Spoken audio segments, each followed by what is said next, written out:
This week is already week 4, and the topic of discussion for teams this week related to identifying a unique academic or professional challenge we are facing. When we met as a group this week, we were able to discuss the who, what, when, where, why, and how of the problem.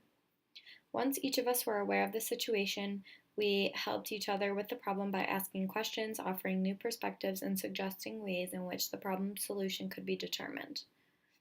Melissa and I found the topic of discussion this week to be extremely interesting, and we got a lot of good feedback from each other. This week we knew we were not going to have a lot of time to discuss the discussions over the phone due to scheduling conflicts. In order to overcome this and make it work, we emailed each other our unique academic or professional challenges, and we thought about questions, new perspectives, and how the problem could potentially be solved. Since we were extremely prepared for the phone call, we were able to use our time wisely and get what we needed done. We thought this was a great lesson for our business world because it proved that preparation is key to being successful.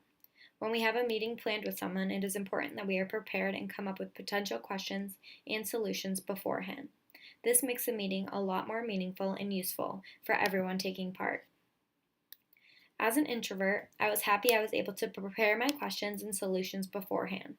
Sometimes I find it extremely difficult to come up with solutions and questions in the moment because I like to take my time and really think about it.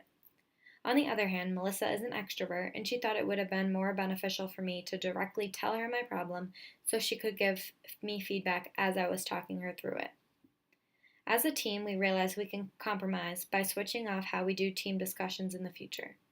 Melissa also told me that she can send me her topic of discussion beforehand to ensure I feel comfortable coming up with feedback in advance rather than trying to make it up on the spot. Although we have both extremely busy this week, we thought we had another great team session and we were able to finish the work in a timely fashion. Going forward, we want to try to make more time for our phone conversation because it seemed to be very beneficial last week. By talking on the phone more, it can be a lot easier and we can solve any issues that we have without going back and forth 100 times through text messages or emails. Overall, we've been working very well together and we're excited to tackle next week's topic.